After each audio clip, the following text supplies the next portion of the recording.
Welcome back दोस्तों।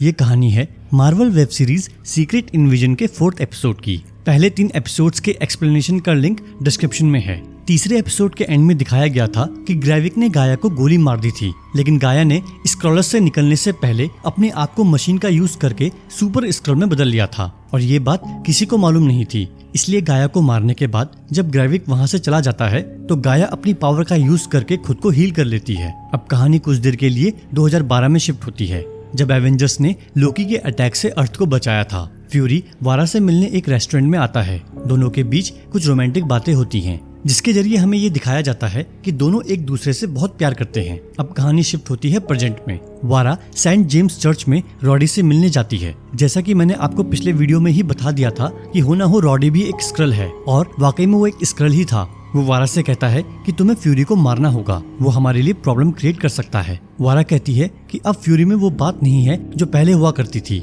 Blip के बाद से वो कमजोर हो गया है, इसलिए उसे मारने की जरूरत नहीं है। रॉडी उससे कहता है कि या तो तुम उसे मार दो या मैं तुम्हें मार दूंगा। ये कहकर वो वहाँ से चला जाता है। ये सब बातें फ्यूरी एक सीक्रेट डिवाइस से सुन रहा था। इसके बाद कहानी शिफ्ट होती है ग्रेविक पे, जो पैगॉन के साथ मिलके किसी मिशन की तैयारी कर रहा था। पैगॉन कहता है गाया कहीं नजर नहीं आ रही, मुझे उस पर शक हो रहा है। ग्रेविक उसे बताता है कि वो ही टेलोस की जासूस थी और मैंने उसे मार दिया है। उधर गाया स्क्रॉलर्स से निकलने के बाद टेलोस से मिलती है। गाया के साथ जो कुछ भी हुआ टेलोस उसके लिए माफी मांगता है। वो टेलोस से पूछती है कि तुम्हारा आगे का क्या प्लान है। वो कहता है कि हम ग्रेविक के प्लान को फेल करेंगे और अपने इस काम के लिए इंसानों से गुजारिश करेंगे कि वो सारे स्क्रल्स को धरती पे ही रहने दें। गाया को टेलोस का ये प्लान पसंद नहीं आता और वो ये कह के वहाँ से चली जाती है कि तुम भ्रम में जी रहे हो। उधर जब वारा अपने घर पहुँचती है तो फ्यूरी उसका वेट कर रहा था। दोनों बैठ के चाय पीना शुरू करते हैं। फ्यूरी वारा से कहता है कि तुम मेरी लाइफ की सबसे बड़ी गलती हो। मैंने तुम्हारी और रॉडी की बातें सुन ली हैं और मुझे ये भी मालूम है कि तुम अपने साथ एक गन लेके आई हो। इसके बाद दोनों अपने पुराने दिनों को याद करते हुए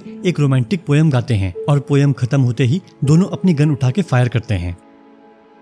लेकिन ना तो फ्यूरी ने वारा पे गोली चलाई और ना ही वारा ने फ्यूरी को मारा। दोनों एक दूसरे से अभी भी प्यार करते थे, इसलिए एक दूसरे को मार नहीं पाए। लेकिन फ्यूरी अब वारा पे भरोसा नहीं कर सकता था, इसलिए वो वहाँ से चला जाता है। इसके बाद दिखाया जाता है कि रॉडी एक फीमेल स्क्रल है और जब वो प्रेसिडेंट को अटेंड करने के लिए होटल में तैयार हो रहा था तो फ्यूरी वहाँ पहुँच जाता है। फ्यूरी एक महंगी शराब की बोतल लेके उसे पिलाता है और कहता है कि प्रेसिडेंट के मुख्य सुरक्षा अधिकारियों में से एक असल में स्क्रल है। अगर तुम मुझे मेरी जॉब वापस दे दोगे तो मैं ये बात किसी को नहीं बताऊंगा। फिर रॉडी फ्यूरी को वो वीडियो क्लिप दिखाता है जिसमें ग्रेविक ने फ्यूरी की फॉर्म लेके एजेंट मारिया हिल्स को मारा था। वो फ्यूरी से कहता है कि अगर तुमने अफवाह फैलानी बंद नहीं करी तो मैं ये क्लिप सबको दिखा दूंगा। रॉडी को नहीं मालूम था कि फ्यूरी उसका राज जानता है।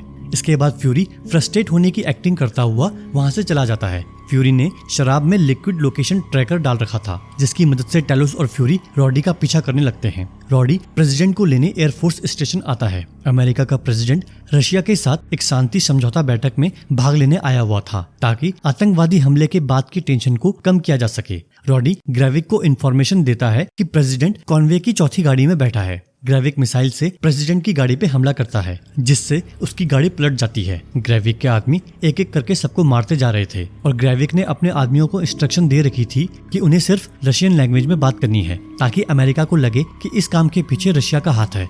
यहाँ पे हमें दिखाया जाता है कि ग्रेविक ने ग्रूट की पावर्स भी हासिल कर ली थी। रॉडी का पीछा करते हुए फ्यूरी भी वहाँ पहुँच जाता है। वो प्रेसिडेंट के सिक्योरिटी गार्ड्स के साथ मिलके ग्रेविक का सामना करता है। प्रेसिडेंट कार के अंदर बेहोश हो गया था और एक्सीडेंट होने से कार का दरवाजा लॉक था, तो टेलोस शीशा तोड़ के प्रेसिडेंट को बाहर निकालता है। लेकिन इस दौरान पैगॉन ने टेलोस को गोली मार के घायल कर दिया था। गोली लगने से टेलोस अपने असली रूप में आ जाता है और उसे देख के एक गार्ड उस पे गन तान देता है। लेकिन फ्यूरी गार्ड से कहता है कि टेलोस मेरा दोस्त है और इस लड़ाई में हमारे साथ है। जब यूएसए की बैकअप टीम वहाँ आती है तो फ्यूरी प्रेसिडेंट को अपने साथ गाड़ी की तरफ ले जाने लगता है। एक आर्मी ऑफिसर टेलोस को भी उठा के फ्यूरी के पीछे चलने लगता है।